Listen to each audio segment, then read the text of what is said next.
So this is Baron Voodoo set up. Each player will take one of the 4 boards, and you might want to leave the other boards nearby because they all have a unique power, but they are on the back of the rules as well, and each player can use one of those unique powers, or you can pay to use someone else's. Each board will have a capture zone and a spirit world, and then tell you the points you will get for capturing dice and when the game will end depending on player count. So, and there's a handy little reference reminder of where you steal to and from and where you swap. Didn't see that. On your turn, let's say I'm green. What you will be doing is first choosing whether to use your power or not. Now my power lets me move all dice from a column. At the start of the game there is no columns, so I probably wouldn't use that power. And at the start of the game there may be not many powers that I would use, but if I wanted to I could pay one of the resources here to use someone else's power. Then I will capture a dice. To capture a dice, I must use one of my colour dice and I must jump over it either to form a column like so, and I would take this dice, or into an empty space like so, taking this dice. You can take your own colour and you will get a bonus reward for doing so. Then when you've taken a dice, you will put it into your capture zone and you will get whatever it says. In this case, I can roll one of the dice, including this one, in my capture zone onto another side. Why is that important? Well, the sets you're trying to get are either the same icon or the same colour. For 2 of the same icon or 2 of the same colour but different icons, you will get 1. For 3, you will get 3. For 4, you will get 5. And at the end of the game, you will get a reward if you have the most out of any one colour. Whites are wild, and the person who gets the most whites into their spirit world will take the Baron Sunday thing and pop it token and pop it over their character. This now means that they can use any of the powers for free, and this won't be stolen until someone takes a lead in the white dice. White dice also count as wild for making sets. You can stack dice up to a column of 3, and then only the dice on top is vulnerable.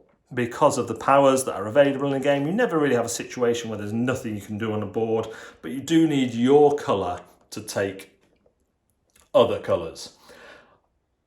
After you've done the main action of capturing a dice, you will get your bonus. If you captured your own colour, you can spend one of these to change the captured die's face.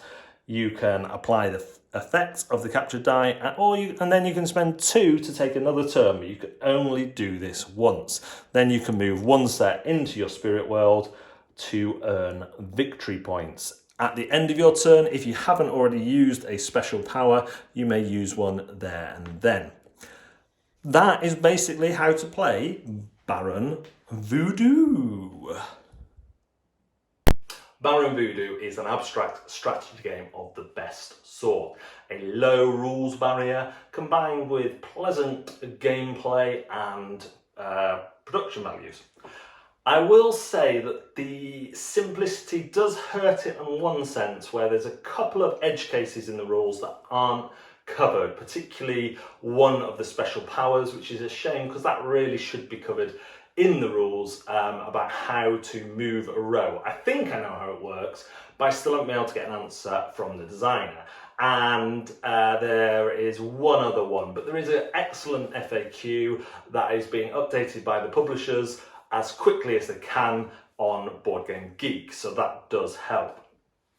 Other than that, you kind of saw in the overview what you're trying to do. You're trying to collect sets of these dice or souls into your capture area so that you can then transfer them to your underworld or whatever it is, I can't remember what it's called, to get points. And when someone triggers the end game, there's still some faffing around to go, because you have to, not faffing in a bad way though, that sounds really negative, you have to work out who's got the most of which colour, and everyone gets a chance to bring one more set down. Well, they bring everything down, but they only score one more set. So yeah, it's really, really clever. At first, you have these obvious moves where you think, I'll just do that and get something. Then you think, oh, if I grab some of these power-up tokens, I could have another go here. That's quite good. And then so you'll get grabbing those, but you can get those two ways, either by collecting these souls, showing them, or by collecting ones of your own colour. But if you collect ones of your own colour, you've got less ability of capturing things on the board. So obviously you think, well, I'll capture ones of everyone else's colour, then they've got less ability. And these kind of decisions are really clever, and it's just a really nice weight of decisions. I think I could play this with families. It's compared to something like Shobu, I think people get it quicker. Shobu is got simple rules, yes, but it's got those multiple boards. And I still lose to my 10-year-old though, so that proves that he can play it. So I think this is simpler overall to learn than Shobu, even though there's probably more rules in this one, ironically.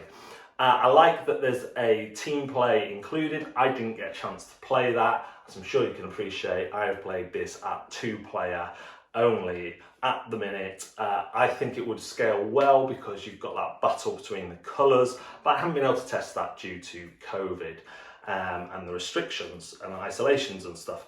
But yeah, I think this is great. I think it's not into the stratosphere, amazing abstract game. It's probably not quite, it hasn't surpassed Shobu as one of my favourite abstract games, but I would always sit down for this. I think it's one that would get my son always interested to play. It has a great visual look.